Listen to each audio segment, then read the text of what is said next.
R.K. Bansal, MD and CEO at Edelweiss ARC, to ponder upon all these questions.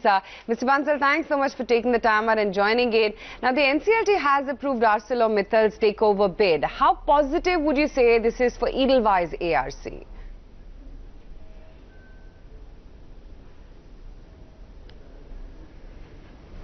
It's as positive for us or any bank. It's basically the same issue. Edelweiss ARC, whatever debt we have acquired, we represent the banks from whom we have acquired the debt. So it is basically we are holding the debt on behalf of banks from whom we have bought it. So it's basically positive for the banks overall. Justify the provision right back that will be expected for the company?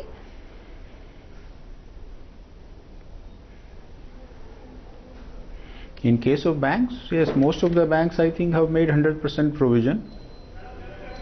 So they will be writing back. Some banks who are still not reached 100%, they don't have to make 100%, so they will be able to write back the whatever they have made earlier.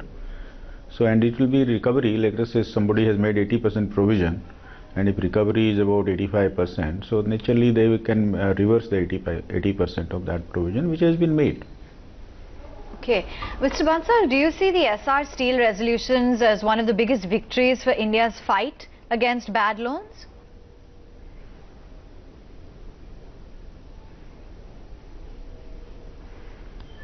So basically IBC has been actually an act which has helped the banking system to recover a lot of cases.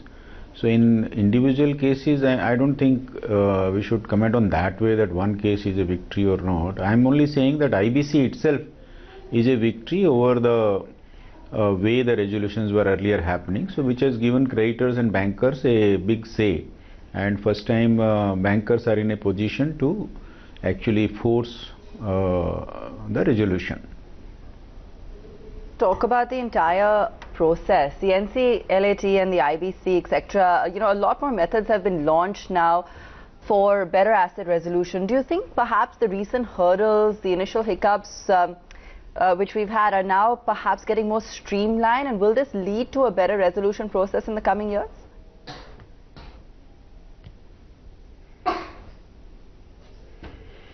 See, overall government and I mean the regulator RBI also thought of this. They selected the largest cases, 12 largest cases, and that was the reason why they selected largest cases, so that whatever challenge is faced by the act in the initial rounds, let it be faced by these larger cases. So I think overall, after all those initial hiccups, some issues about operational creditors, etc., most of the things I think have got settled now, of going up to Supreme Court level. One issue which is I think which will may again go to Supreme Court is, which has not been clarified in the act properly, is the rights of secured lender vis-a-vis their security actually. I think that issue is still will take some time to get resolved, but otherwise most of the issues have been resolved. Having said that, let us also understand IBC is not the only solution for all the resolution.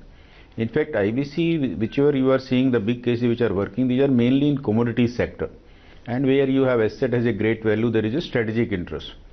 We will have a second level where strategic interest may not be very high, but promoter interest would be high. So maybe those cases are being settled outside the NCLT system, outside IBC. I think there are a lot of cases happening.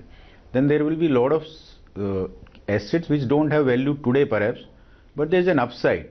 I think those are the fit cases for banks to resolve through sale to ARC, and especially in the security receipt structure, because the upside can be theirs in future. If suppose the banks who sold to us Essar Steel or anyone in long back under security receipt structure, the entire 85% upside belongs to them, so that will be a great recovery for them. So I think banks should start looking at that also. Okay. A lot of M&A assets, Mr. Bansal, are on the block, be it Jet, Z, Diwan Housing, etc. Do you think quick M&A in India will lead to lower fresh NPAs, which was not the case earlier?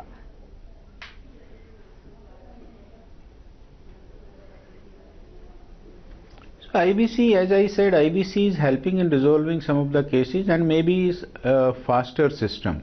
But I think biggest victory of IBC perhaps in future would be that not many cases may go to IBC system, because people will try to resolve it much earlier than IBC, because IBC has also started taking time, plus there is a threat on the promoter that they can lose the company. So most likely what will happen in future is that people will try to resolve. People means promoter as well as the borrowers and the lenders.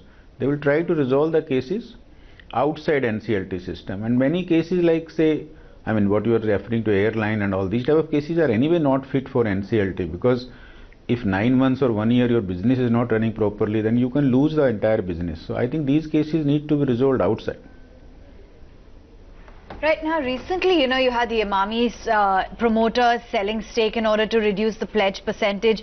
Do you think this is some sort of a new realization in the Indian corporate space? Promoters are now becoming a lot more proactive due to debt concerns?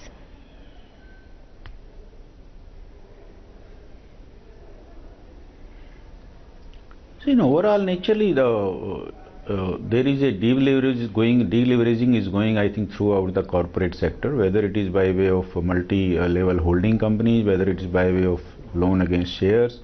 I think people are worried, banks are also concerned.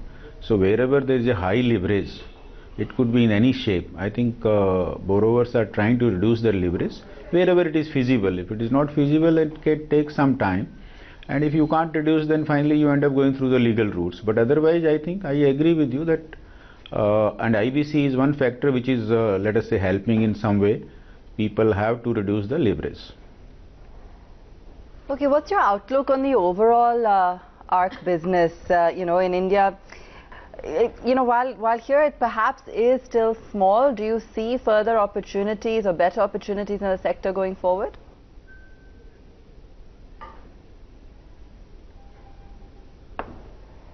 Yeah, we see huge opportunities. As I said, there are a lot of assets which today you may not get a that type of price, which as per bankers are looking at it, or let's say the sector. But we are optimistic about that sector. In future, it can do well.